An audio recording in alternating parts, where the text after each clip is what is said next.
warahmatullahi wabarakatuh. Halo teman-teman, perkenalkan saya Dini Hidayati dari kelas 10 MIPA 1 nomor urut 16. Nah, kali ini kita akan belajar bersama mengenai materi impuls dan momentum. Di bab ini apa aja sih yang akan kita pelajari bersama? Tentunya kita akan mempelajari impuls. Yang kedua, kita akan belajar mengenai grafik impuls. Yang ketiga, kita akan belajar momentum. Dan yang terakhir, kita akan belajar mengenai hukum kekekalan momentum. Nanti kita akan bahas satu persatu ya teman-teman. Oke, yang pertama kita akan belajar tentang impuls. Rumus impuls I sama dengan F kali delta T. Yang mana F ini merupakan gaya yang bekerja pada benda, kemudian delta T ini merupakan selang waktu. F besarannya N, delta T satuannya S. Perumpamaannya gini, jika ada sebuah pemukul dan ada sebuah bola, di permainan bola kasti ya contohnya, jika pemukul dan bola bersentuhan dalam waktu yang cukup lama, maka impulsnya akan semakin besar, akan semakin cepat. Jika pemukul dan bola bersentuhan dalam waktu yang lebih sedikit, dalam waktu yang sebentar, contohnya 0, berapa detik gitu ya, maka impulsnya ini akan berbeda, akan semakin kecil. Kenapa? Karena delta T-nya berbeda. Jika semakin lama, maka delta T-nya semakin besar, dan jika sebentar, maka delta T-nya akan sedikit, akan kecil. Maka I ini sama dengan perubahan momentum juga. Sama dengan juga rumusnya massa kali V1 min V2. Di mana V ini merupakan besaran vektor. Besaran vektor yaitu besaran yang memiliki arah dan besar. Jika sebuah benda bergerak ke kanan, maka akan bernilai positif. Jika sebuah benda bergerak ke kiri, maka akan bernilai negatif. Nih, impuls I, F sama dengan gaya yang tadi sudah dijelaskan, delta T sama dengan selang waktu. Delta P ini merupakan perubahan momentum, M massa, dan V kecepatan. Bisa dilihat ya di keterangannya sini. Semoga kalian paham materi impuls. Ya, kalau kurang paham nanti bisa diputar kembali videonya. Yang kedua, kita akan belajar grafik impuls. Ini merupakan gambar grafik impuls. Ya. Kenapa di sini F, di sini T? Karena rumus impuls sama dengan F kali delta T. Nah, gimana sih caranya mencari impuls dengan soal grafik impuls? Maka gampang banget nih teman-teman. Kita cuma apa? Kita cuma mencari luas bangun datar yang tergambar di grafiknya. Cara mencari I.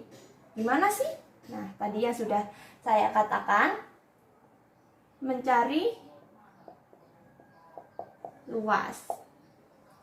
Nah, jika di sini segitiga, maka yang kita cari ya luas segitiga. Luas segitiga apa? Setengah kali alas kali tinggi. Jika ini tergambar bangun datar trapesium sama kaki, ya kita mencari luas trapesium ini. Rumusnya jumlah garis sejajar kali setengah kali tinggi. Nah, gampang banget kan caranya? Nah, kita masuk ke materi hukum kekekalan momentum nih. Nah, hukum kekekalan momentum terjadi jika suatu benda bertabrakan atau bertumbukan. Nih, P sebelum sama dengan P sesudah. andai kata ada dua benda. Benda 1 M1 kali V1, benda 2 M2 kali V2, maka akan sama dengan M1 kali V1 aksen plus M2 kali V2 aksen. Nih, jika ada dua benda, ini ke kanan, ini ke kiri. Ini V1, ini V2. Nah, V2 ini tadi kan V merupakan besaran apa? Vektor. Jangan lupa, jika besaran vektor akan memiliki besar dan arah. Jika ke kiri, maka ini negatif. Jika ke kanan, ini positif. Maka di sini nih, V2-nya jangan lupa dikasih tanda negatif. Jika bergerak ke kiri, jika ke kanan tetap bernilai positif. Nah, dari mana nih kita mengetahui V1 aksen, V2 aksen? Nah, kita dapat mengetahui dari nilai E. Jika tumbukan lenting sempurna E-nya sama dengan 1, tumbukan lenting sebagian E-nya antara 0 dan 1, tumbukan tidak lenting E sama dengan 0. Nah, kita masih di materi hukum kekekalan momentum. Tadi kita menyebutkan bahwa tumbukan lenting sempurna E sama dengan 1. Apa itu E? Apa itu E? E ini merupakan koefisien restitusi. Koefisien restitusi yaitu hasil bagi antara delta V aksen per delta V. Delta V aksen ini merupakan selisih kecepatan setelah pertumbukan, dan delta V ini merupakan selisih kecepatan sebelum pertumbukan. Jadi jelas ya. E ini hasil bagi antara selisih kecepatan setelah pertumbukan dengan selisih kecepatan sebelum pertumbukan. Ingat, aksen ini itu setelah. Ini ada tanda negatifnya juga ya, jangan lupa. V2 aksen min V1 aksen dibagi V2 min V1. Nah, berbeda dengan tumbukan bola dengan lantai. Jika bola memantul pertama dengan ketinggian H1, kemudian memantul kedua ketinggian H2. Mencari koefisien restitusinya dengan mencari akar H2 min H1. Terus ini jika pantulannya ini ada pantulan yang ketiga, H3 per H2, maka dapat disimpulkan bahwa mencari E pada tumbukan bola dengan lantai, maka kita bisa mencari ketinggian berikutnya per ketinggian sebelumnya. Nah, jika kita sudah mengetahui koefisien restitusinya atau E-nya ini, kita bisa mencari ketinggiannya ini. Seperti tadi, jika kita sudah mengetahui E-nya, kita juga dapat mencari V aksennya. Jadi jelas ya ini. Ini akar dari H2 per H1 ini mencari E pada tumbukan bola dengan lantai. Jika tadi E sama dengan delta negatif, jangan lupa ya, negatif delta V aksen min delta V, itu mencari tumbukan lenting sempurna, tumbukan lenting sebagian, dan tumbukan tidak lenting. Jelas ya ini? Oke, kita lanjut ke contoh soalnya. Mari kita lihat ke contoh soal berikut ini. Nah, ini merupakan contoh soal tentang grafik impuls. Nah, ini kita lihat ya. Ini merupakan gambar grafiknya, kemudian nih ada soalnya. Benda 2 kg, kecepatan awal 3,5 meter per sekon. Nah, pertanyaannya, tentukan impuls dari T0 sampai T4. T4 dari 0 sampai 4 sini ya. Nah, kita kerjakan. Tapi pertama-tama kita tinjau dulu nih. Ini ada 3 karakteristik ya, yaitu dari 0 ke 1 skon, dari 1 skon ke 3 skon, dan dari 3 ke 4 skon. Nah, kita tinjau dulu. Dari ini T ini impulsnya. Kebesaran kayaknya.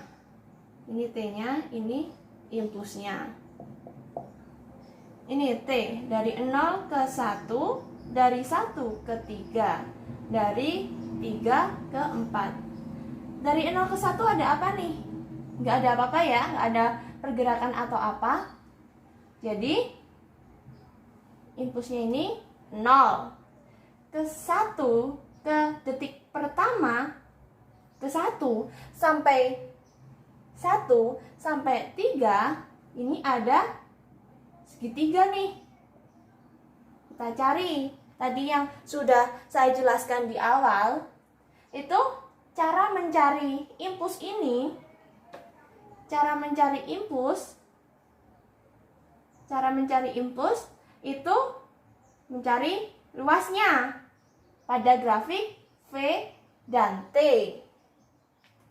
Nah, ini kan sudah kita tinjau yang 0, yang 0 skon ke 1 skon itu 0, yang 1 skon ke 3 skon ini, yaitu ada bangun segitiga nih. Kita kerjakan dulu ya. Tadi luas segitiga itu setengah kali alas kali tinggi. Benar kan? Setengah kali alas kali tinggi. Nah, ini setengah, alasnya berapa nih? 1, 2. Terus tingginya, oh ini V, tingginya ini, maaf, F-nya ini 10, berarti tingginya 10. Maka ini coret-coret, ini dapat 10. Kemudian yang bangun dari detik ketiga ke detik keempat, ini ada, ini juga nih, ada segitiga juga nih. Nah, sama setengah kali alas kali tinggi. Alasnya berapa? 1. Tingginya nih, ini ada 10 juga nih. Kita isi 10. Coret-coret. Ini ke bawah ya, jadi jangan lupa, hampir lupa nih. Karena ke bawah ini min. Ini min 10. Ini min 5.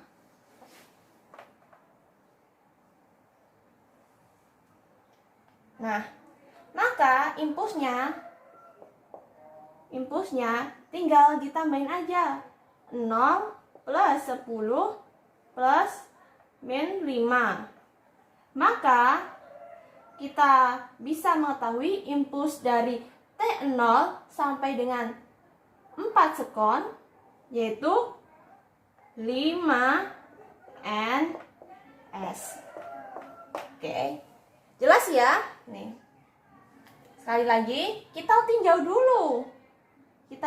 dulu grafiknya, kemudian kita hitung luasnya, lalu kita tambahkan.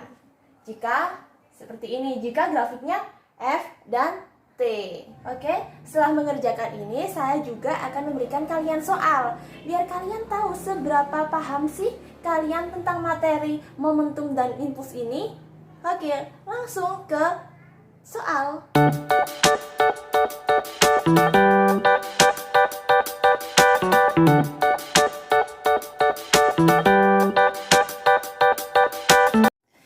Oke, itulah tadi pembahasan materinya, kemudian ada contoh soalnya, dan ada latihan-latihan soal untuk kalian kerjakan. Semoga video ini bermanfaat untuk kalian semua.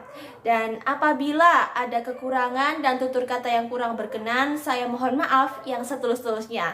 Wassalamualaikum warahmatullahi wabarakatuh.